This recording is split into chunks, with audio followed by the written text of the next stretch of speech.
Before Sacred Heart Hospital became part of the Manor's history, it stood in the thin light between hope and ruin. Sacred Heart was a church hospital raised under ecclesiastical backing as an answer to suffering in a community already pressed down by illness, poverty, and decay. The land around it was cheap, damp, and unstable, and the town that grew beside it could not escape the marsh's slow, sickly grip. Yet, the hospital stood there anyway, a place meant for healing in a world that kept moving toward rot. For a time, it did what it was built to do. Patients came, doctors worked, the halls carried the quiet rhythm of treatment and routine care. Sacred Heart was never strong, never secure, its foundations were weak, its funding thin, and its staff exhausted, but it was trying. No one yet knew that its deepest wound would come from within. The hospital welcomed a new dentist, quiet, meticulous, and determined to prove that his ideas could change medicine. His name was Finsen. Finsen suffered from congenital analgesia, a rare condition that left him unable to feel pain. Growing up with it made him a target during his boarding school years in Glasgow. He was mocked, isolated, and treated like a freak because his classmates believed his lack of pain made him less human, less vulnerable, less real. That cruelty shaped him as deeply as the condition itself. Without pain to warn him and without acceptance to steady him, he learned to study the body through signs that others ignored. The condition of teeth, the distortion of reflections, the strange certainty of lenses and light. He treated perception like a system to be mastered, as if breaking the body into measurable parts could give him control over what his own flesh refused to tell him. The result was not warmth but suspicion, not fate but a cold and gloomy outlook on life. He came to believe the world was rotten at its core, ruled by the law of the jungle where only the strong survive. And yet, in the pediatric ward, he found something he did not seem to have himself. Another way of being. Among the children, the innocence of their newborn baby teeth and their stubborn, naive kindness reached something deeper in him, faintly healing the dark, damp child he had once been. That fragile bond did not soften his methods, but it gave him something to return to in the middle of his work. From this fixation, he developed a technique he called light therapy, sometimes described as phototherapy. He used light therapy to treat disease, insisting that his method could do what his peers refused to believe. His peers dismissed it as dangerous and unproven. Their rejection only drove him deeper into secrecy.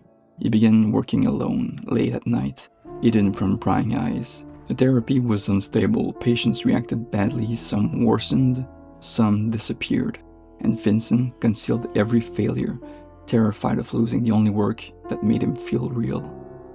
To hide the evidence of his failed treatments, he disposed of medical waste and equipment in the marsh, under cover of darkness. People saw him dragging heavy bags toward the water. Records didn't match the patients who should have recovered. Rumors spread. Fear grew. And then the disappearances began.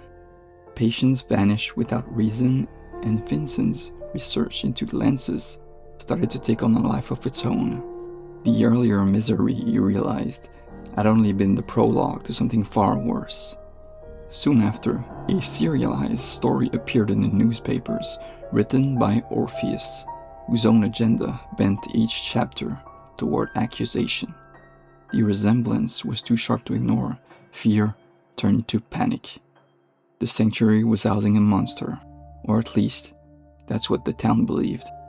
When yet another disappearance shook the community, fear turned to fury. The alarm was raised, the mob gathered, and when they reached the hospital doors, the town turned feral. He looked into the children's ward and something in him broke open. Finsen watched his young patients shiver in fear while the mob circled the hospital. He gave up the thought of fooling with his research. Terror made him selfish, yet desperation told him there must be meaning to his existence. He wanted to find it. So, he dropped his research. He stayed with the children instead, trying to comfort them and hold himself steady while the mob's rage gathered outside the doors. Then the rioters broke through. Finsen denied responsibility for the missing patients. He defended his work as necessary. He refused to abandon his therapy, still obsessed with adjusting his lenses and proving that his method could succeed. To the townspeople, his detachment looked like arrogance, an admission of guilt. They seized him, dragged him from the hospital, and drowned him in the nearby marsh. He could not feel the freezing mud nor the violence of the fall, but he met his hand without resistance, sinking beneath the surface while the townsfolk jeered from the shoreline. Sacred Heart Hospital did not fall because the manor later stumbled upon a cursed ruin. It fell because fear of the unknown pushed the community into violence. But even before that night, the hospital had already served as an institutional extension of the manor's darker work. Some details are still unclear, but Finsen did not operate alone. Figures aligned with the manor funded his illegal research, presumably under the alias B.A. He oversaw Leo Beck's secret confinement for over a decade, reducing him to the number 1, 12, 22, 13, while still calling him Amber from time to time. The manor leased Leo as a subject in 1897, returned him in 1899, and ensured all evidence of the missing patients were destroyed. What remained of Leo's story was buried beneath incomplete records and shadows left by the fire, leaving that story for another time. The hospital was not a random ruin the manor eventually absorbed decades later. It was an early nod in the manor's web of corruption. After the mob dispersed, Sacred Heart Hospital could no longer function. The staff fled the scandal, the remaining patients were evacuated, the building was boarded up. The town avoided the place for decades. No one returned, no one tried to rebuild it. Sacred Heart sat abandoned, a cursed ruin that time tried to erase. Yet, the memory of the dentist refused to fade. As the years bled into decades, local children began sneaking onto the overgrown grounds to play. To keep them away from the unstable ruins and the treacherous marsh, fearful parents invented a grotesque urban legend, a bedtime story about the spirit of the evil doctor still waiting in the muddy depths of the swamp to steal the teeth of any child who dared trespass. Eventually, the site was folded into the manor's reach, where its suffering was preserved rather than erased. The manor does not choose places at random, it chooses wounds. Sacred Heart Hospital was full of them. Finsen's obsession, the patient's fear, the town's rage, the swamp's corruption, the building's final night of chaos. The manor took all of it and compressed it into a memory, a twisted reconstruction of the hospital's darkest hours, sealed in decay. And the nightmare never returns alone.